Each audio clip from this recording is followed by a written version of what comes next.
justice system, we give law enforcement officers incredible powers. The power to investigate, to search, to seize, to stop, the power to allege and accuse, the power to eavesdrop and intercept private communications, the power to look through bank records, the power to look through phone records, the power to even check what books you checked out of the library. These are awesome powers that must be used responsibly because those powers affect reputations and freedom. These awesome powers are given a correspondingly high expectation that these powers will be used fairly, lawfully, professionally, and in a manner worthy of our respect. About 2 weeks ago, FBI agent Peter Strzok was interviewed for more than 10 hours. We learned that Agent Strzok has a most unusual and largely self-serving definition of bias. Agent Strzok, despite the plain language of his text and emails, despite the Inspector General's report, and despite common sense, doesn't think he was biased.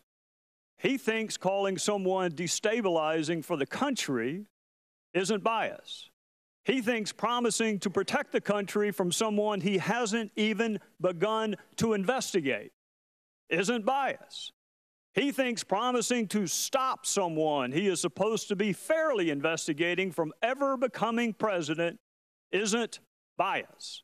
He thinks talking about an insurance policy to keep someone from becoming president isn't bias. That's for one of the folks he was investigating.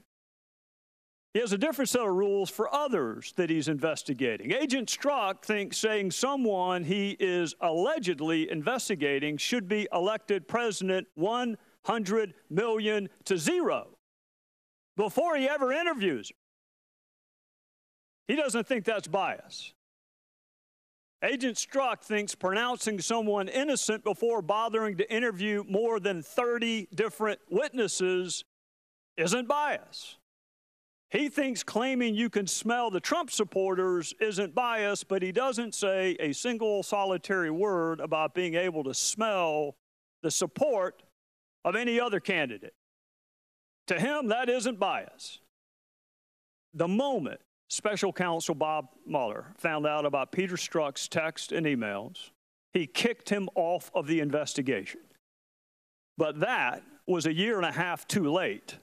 The text and the emails may have been discovered in May of 2017, but the bias existed and was manifest a year and a half before that, all the way back to late 2015 and early 2016.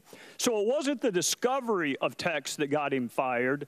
It was the bias manifest in those texts that made him unfit to objectively and dispassionately investigate.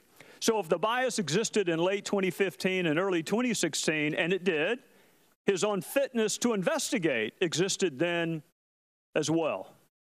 Agent Strzok struggled to define bias for the better part of 10 hours.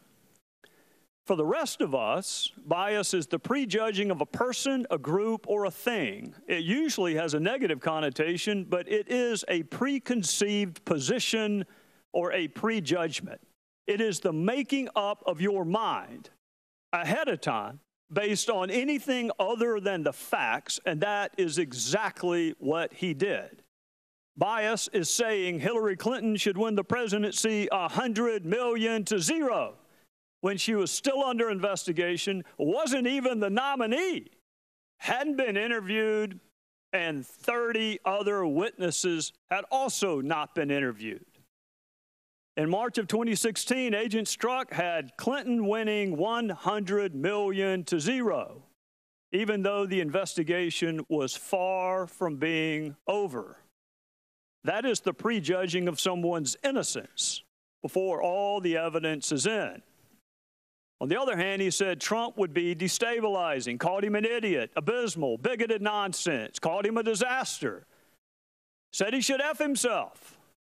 Strzok promised to stop Trump from becoming president before the investigation even began. He talked longingly of Trump resigning 2 months after he was inaugurated and well before the special counsel investigation even began. Strzok even talked about impeachment the day special counsel was appointed. That is prejudging guilt, it is prejudging punishment, and it is textbook bias. We live in a 50-50 country, and we accept that.